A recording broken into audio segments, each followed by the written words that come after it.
This was around the same time that Eric Finman, CEO of Freedom Phone, was on with Tim Pool. I was not aware that he was on Tim Pool because just that very weekend, I called out Candace Owens and Eric Finman. And it just so happened, I'm not a Daily Wire member, so I did not see the episode where she's interviewing Eric Finman. There was a segment that ended up dropping on YouTube sometime later, but she had interviewed him, and I'm like, I'm gonna call him out. I tagged them both on Instagram. There was no way I expected Candace Owens to respond, okay? But she did. Basically, what I posted was this. I took a screenshot of Candace Owens' tweet, and I circled the fact that she was tweeting from an iPhone. After she said she put her SIM card into the Freedom Phone, and she advertised it as such, okay? So apparently in her interview, this is her, was not mine. Well, I guess you should read it. So I called her out on it, but I tagged Eric Finman. I've been trying to get that dude's attention, and I refused to go on Twitter to do so because Twitter is just a mirroring account that I reopened.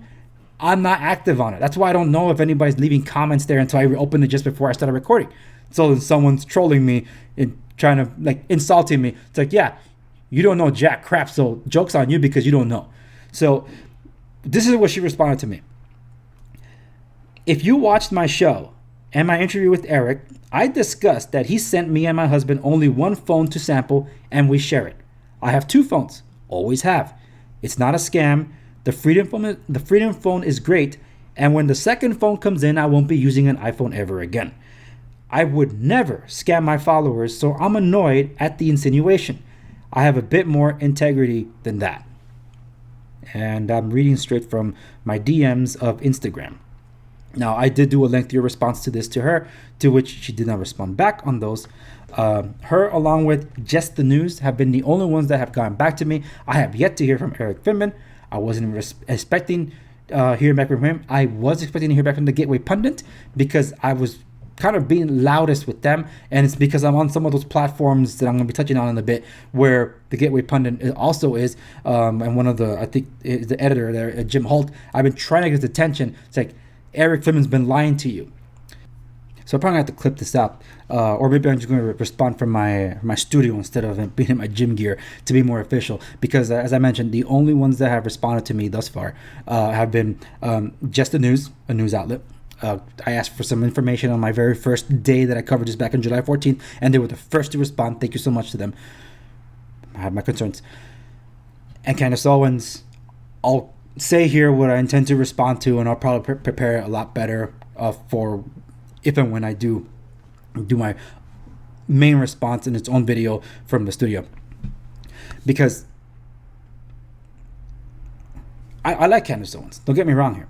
And for those of you that don't like her, I don't care. That's not. We might disagree on things, but I like Candace.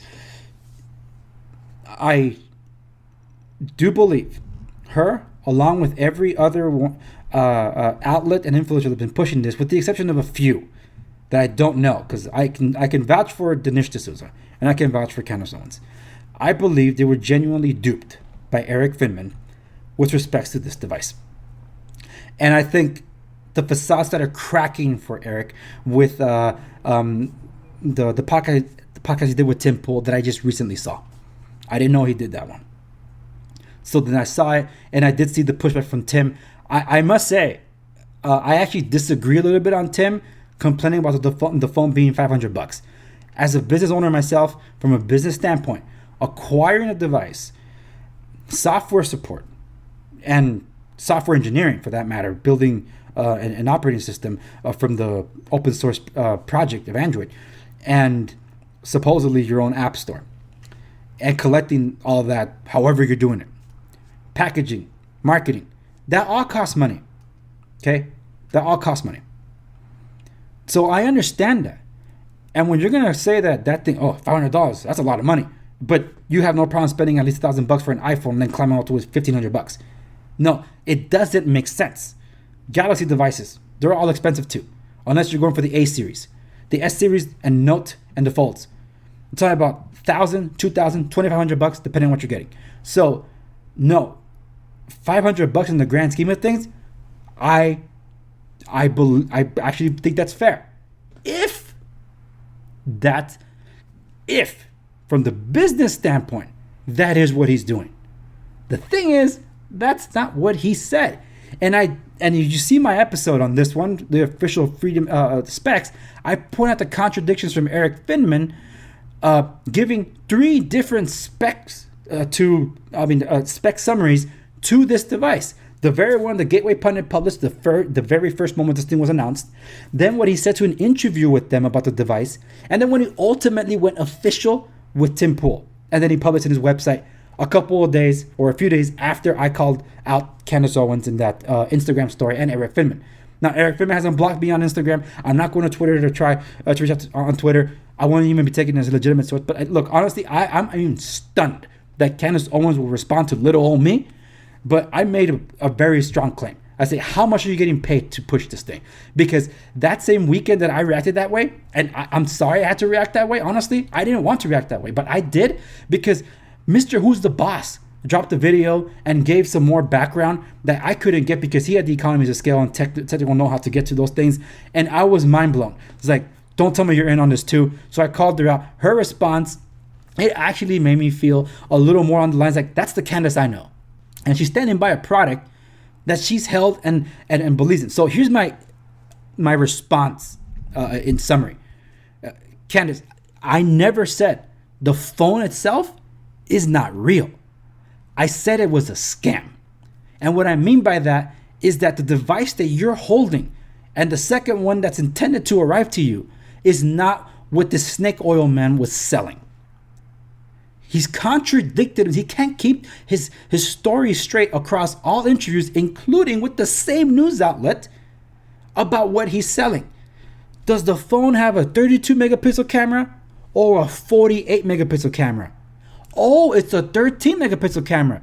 So, but you said it was a quad core setup. How did it go to a triple array? How did you say it was going to cost $450, but you're charging $500, but use a promo code to drop it to $450? It should be dropped like $400. You said it was $450, but then you raise the price and then promo code brings it down if someone knows to get a promo code. You know what? Let's do this in real time. Gonna open a tab here. Let's see. Have they updated anything else? I'm not gonna open the spec sheet. I already covered this thing, unless it's contradiction. But see, there is no information about what the Freedom OS is and how it does it. There's no trust is baked into Lineage OS. So that's how I suspected this was Lineage OS from the get-go. Other people suspected it was Calyx OS and Graphene, but like, no, I pushed back on that because those are more for pixels than they are for any other device. Maybe one Xiaomi for Calyx, but other than that, that's it. And it says large store, 6-inch screen. The specs of this thing, everybody assumed it was the UMIDG A9 Pro, and I contradicted all that towards the end. It's like, I think we gave it too much credit. It's not what that is. So here's something that wasn't here before that was after the specs thing came up. This part, full refunds and returns will be processed within 72 hours upon emailing our support team. That must mean people were waking up to the fact that this thing is not what he promised. And people started reaching out because I reached out to freedomphone.com. They haven't responded to Mr. Who's the Boss, who has about 8 million followers. They haven't responded to me, that has a handful, a couple of thousand followers on YouTube, about 3,000 across some other platforms. So they haven't responded to me. And the specs, bare bones, like I said. So I tagged Mr. Who's the Boss in my video, and I said, yo, man, I think we gave too much credit. I think everybody did. We gave too much credit that this was the Pro phone. It wasn't even any of those. And it was made evident when the spec sheet dropped. And in conjunction with what Tim was saying, like, I don't think this is that thing. So again, I did not know that he was on the Timcast. I don't follow Tim Pool. I'm familiar with him, but I don't follow him. I didn't know they were discussing that. That very weekend they were recording that podcast, though, is when I called out Candace and Eric. Eric didn't respond to me, but Candace did, which is an even bigger deal because, like, again, someone with nearly 4 million followers on Instagram respond to little old me. I mean, that's huge. That's huge. But I did voicely loud my concerns. So I believe, Candace, that you've been duped. Dinesh D'Souza, you've been duped. I don't know who that other Anna Kate is. Never heard of her. She doesn't know what she's talking about. So for those of you that claim that I don't know what I'm talking about, stay on your lane, or how Walter says to Donnie, you're out of your element. You're not in the tech world. You don't know what you're talking about. Stick to politics. When it comes to tech, you news outlets and conservative influencers, stop pushing the device. I can say this, that after I applied pressure in the 24 hours, I saw, and just the news responded to me within hours of me posting my video on Rumble. They responded to me and gave me the podcast, just like every single other conservative influencer and outlet out there. They would interview Eric Finman. Even this goes the same for Tim Pool. They would have an interview anywhere from 15 minutes to an hour, or in the case of Tim, that was a little bit longer. But they'll spend a snippet of it on the Freedom Phone itself, and maybe at least 3/4 of the entire interview to talk about big tech and all the other stuff. Not really talking about the phone. The only one that actually talked about that very thing was Tim. Again, you recently saw it. But everybody else like starry-eyed. Like, no, you should have asked the technical questions, but because they don't have any technical know-how, they didn't know what the heck to ask.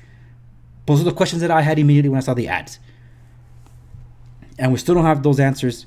So until Eric proves us wrong, this thing's a scam. Candace, Dinesh, you've been duped. Dump those phones. Thank you so much for watching the latest episode of the program. Since you made it to the end, odds are you must have liked it. So by all means, please hit that like button down there and subscribe if you haven't done so already. And if you know someone that could benefit from the content that I show on my platform here, by all means, share this channel with those that you know. So I'll see you, and hopefully them, in the next one.